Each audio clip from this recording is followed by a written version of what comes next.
All right, a very big welcome to you, my awesome viewers and subscribers. This is another episode of The Truth with Ben Jokes, your number one political talk show.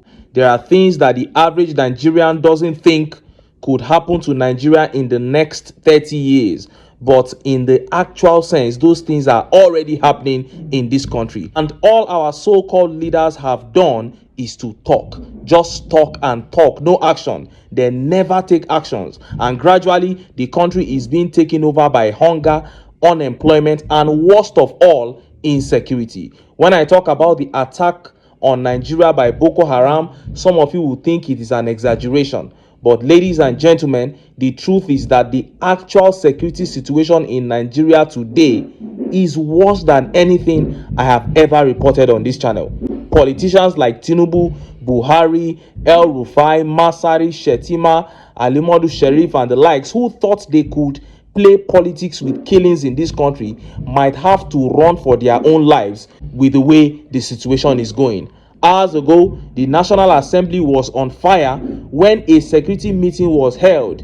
This is no longer a matter of on your mandate we shall stand. Lawmakers disgraced Tinubu and the entire cabinet because of their failure in the area of security. They reached out to buy ONONUGA for response. ONONUGA ran away and he directed them to RIBADU. When they reached out to RIBADU, he refused to take their calls and he didn't reply their messages. Then another lawmaker increased the tension when he began telling the speaker that after a while, anarchy will envelope Nigeria. They began judging themselves. They said if the failure of this government in the area of security continues, Nigerians will begin a revolution and attack the National Assembly. Now, these were lawmakers speaking to themselves. Before I show you details of these top stories and how Nigerians reacted, let me quickly show you this video. In this video, Professor Adi Bongo was speaking on Tinubu's new Nigeria First policy, and he doubled down on this same issue of Nigerian government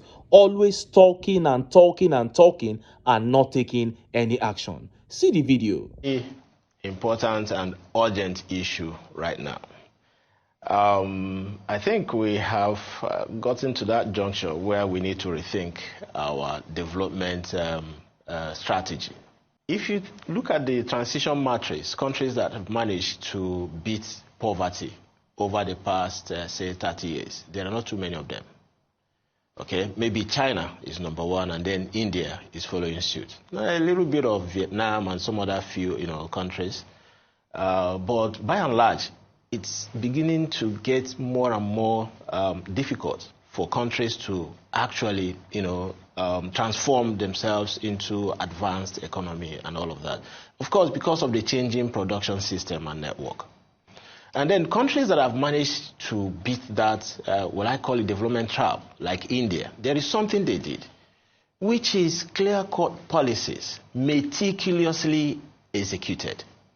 They have strategies that were meticulously executed and implemented. So it's not just the mere pronouncement of policies made in Nigeria or prioritize indigenous production. Your question is, Jermaine, do we have the potential, the productive capacity to even meet what we need?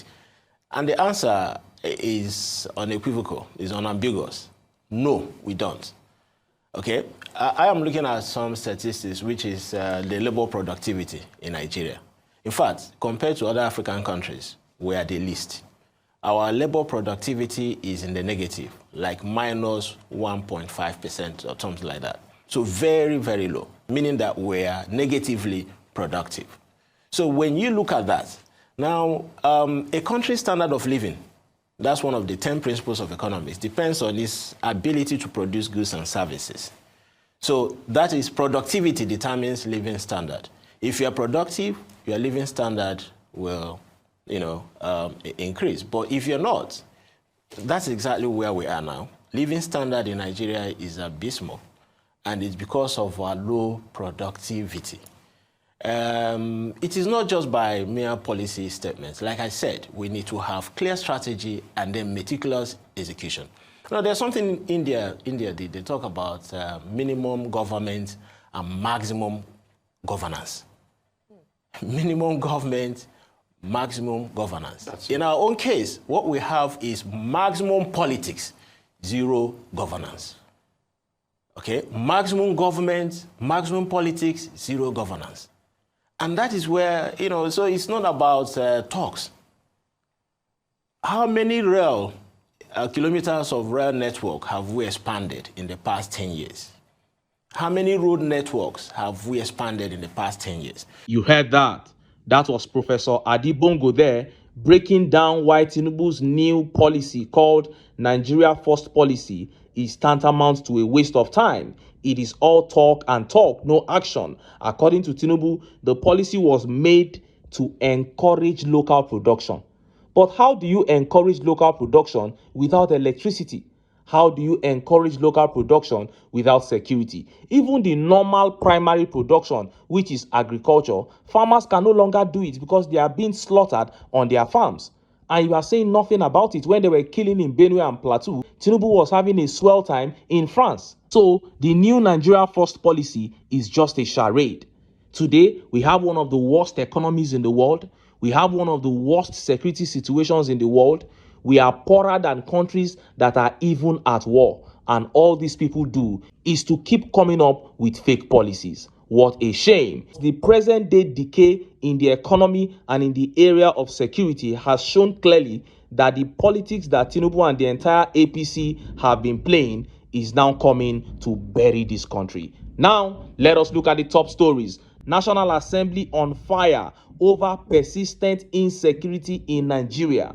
Tinubu, RIBADU, ONONUGA, and army chiefs have been lying about defeating insurgency. But today at the National Assembly, lawmakers absolutely exposed the failure of the Tinubu regime. One lawmaker whose constituency has been almost completely displaced by Boko Haram called out their failure and disgraced them. Another lawmaker began threatening the entire house that if this failure is allowed to continue, there will be a revolution and that Nigerians will attack National Assembly. Let's start by taking that video from one of the lawmakers. See the video. Boko Haram is using armed drones. Let it be on record. They are using armed drones, weaponized drones, which the Nigerian army is not using. In other words, they are more sophisticated and advanced than the Nigerian army. Lastly, I lost people in Wajiroko. We lost people in Wajiroko as a result of Boko Haram insurgents. This is the few I can give you, just a tip of an iceberg as far as my constituency is concerned. I observe one thing. Boko Haram is fast coming back worse than what we had in the past. Take it or leave it. Boko Haram, ISWAP, or whatever name you call them, they are coming back. Let us do something serious in order not to go back to our days when 22 local governments out of 27 local governments of Borno were occupied by Boko Haram. Secondly, Mr. Speaker, honorable members, we should be complacent. Rome used to be the greatest empire on the world, but it was destroyed by the complacency of the Romans because of their inability to take things serious, to deal with their enemies.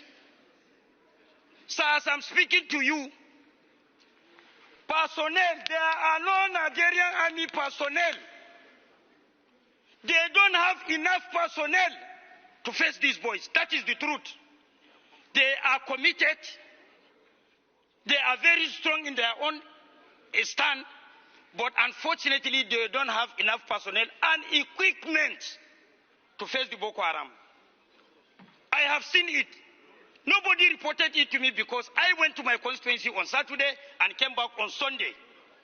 So, Mr. Speaker, honorable members, we shouldn't be complacent with this. I align with Honorable Gadi by saying that we should do our own needful by doing the proper oversight of money expended. You saw that. Now there is fire on the mountain and Tinubu's propaganda can no longer work at this point. It is getting obvious that even the APC that brought Boko Haram to this country will get consumed by that same Boko Haram. What are they going to do now? Boko Haram, they are more in number and they have more sophisticated weapons than the Nigerian military. So someone needs to explain what has been happening to all the monies that have been pushed into security. Who is eating all this money? And then in terms of recruitment, they have tried to bring Nigerian youths into the military. People are not responding because you are maltreating the current soldiers and you are stealing so openly that patriotism is dead. Nobody wants to defend the country anymore. So what we have now is failure from different sectors of the country culminating in a national disaster. And next is that report on the lawmakers threatening the National Assembly, predicting a revolution due to Tinubu's failure in the area of insecurity. Look at how the papers reported it. Insecurity. Nigerians will revolt if action is not taken. Reps. The House of Representatives yesterday warned of citizens' revolt if the federal government failed to address insecurity in the country, which has been on the upswing in the last few weeks. This came on a day Senate President Godswill Akpabio told his colleagues that the insecurity and parlous state of the nation's economy are stretching the patience and resilience of Nigerians to the limit and asked them to respond with legislative actions. Lawmakers from areas ravaged by insurgency and killings by headsmen in the country who led the debate on the issue at plenary also accused the presidency of not doing enough to resolve the insecurity problem in the country, despite the over 19.7 trillion spent on security. However, efforts to get the presidency to react to this proved abortive, as Special Advisor Media and Publicity to Tinubu, Mr. ONONUGA, directed Vanguard to the National Security Advisor, NSA, Malam Nuhu RIBADU. The NSA could not also be reached at press time last night, as both calls and text messages sent to him were not replied. The motion soon snowballed into emotional testimonies and dire warnings, with some lawmakers declaring that if urgent steps are not taken by government to solve the problem, Nigerians might turn on their elected representatives. In his contribution, Yusuf Gagi rebuked those downplaying the severity of the crisis, saying, when the governor is crying and someone within the comfort of his zone says the governor is raising an unnecessary alarm, we are rascals. Nigerians are being killed. This is unacceptable. Until the right thing is done by us here, until government responds with action, not just media statements, don't bet that any member of the National Assembly is safe. We may be attacked not by Boko Haram, but by the people that elected you and I. Mr. Speaker, we must stand up and find a way of bringing this issue of insecurity to a halt. Otherwise, you and I are not safe. No matter how Nigerians respect us, we are moving to a level that they will fight us the way they fight criminals and the way they fight Boko Haram. You people are even worse than criminals. And he spoke about what the Minister of Information said when the governor of Borno State was raising an alarm, and the Minister of Information dispelled it. He said Tinubu had done well. But they came down heavily on him and he had to come back to retract his statement. But we are not talking about retracting your statement now. We are talking about actions. But I am just putting pressure on you guys. I know you don't have any action to take. Even if you wanted to solve the problem of insecurity, you wouldn't know what to do because you are clueless. Then secondly, you already have a bond with the sponsors of these killings that you will allow them to continue on the killing spree on Nigerians. So the nation has turned on its head. Even the agreement, the partnership between Tinubu and the National Assembly members is now looking as if it's going awry, as if it's not working anymore. Because I don't think if he comes there now, they will sing "On Your Mandate We Shall Stand." I don't think that song will reign again in the National Assembly with what is happening in the area of insecurity. Bribing the National Assembly will not solve this problem. They contacted Ononuga, he ran away. Directed them to Nuhu RIBADU. They contacted RIBADU, he refused to respond. This is failure at its peak. So you can bribe them to sing "On Your Mandate We Shall Stand." But when everything is falling, let me see how you stand. When Boko Haram members are standing on your graves, let me see how you will stand on a useless mandate. A reasonable National Assembly should have gone beyond ranting to moving a motion for the impeachment of Tinubu and Shettima right now. But these ones are incompetent. and they know that the entire APC hierarchy is incompetence personified. So they don't even know what to do. If they remove TINUBU and Shettima, is there a Akpabio that will go there and do the right thing? It is such a disaster for this country. And look at how Nigerians reacted. Let's take some of the tweet reactions. This tweet here by Privilege says, "We are getting closer. Shebi this Olori Buruku man, Reno Mokri, has been saying the country is at her best right now and that security has been improved upon. We are getting closer indeed." Privilege is saying they are getting closer to invading the National Assembly there, while Reno Mokri is running his mouth up and down saying that security is fine now. Let him go to Katsina and say it. And Abu here says, "Revolt? Nigerians are already surviving on fumes. No need to be pushed further. If the reps know what is good, they should stop warning and start acting before hunger and bullets trigger what ballots couldn't." And Raymond here says, "Are the reps demarketing Nigeria too? I thought the country is very secured." When Peter Obi came out and said the truth, they said he was demarketing Nigeria. So now, will you say that this House of Rep members are demarketing Nigeria? Lives are being lost. You are talking about markets.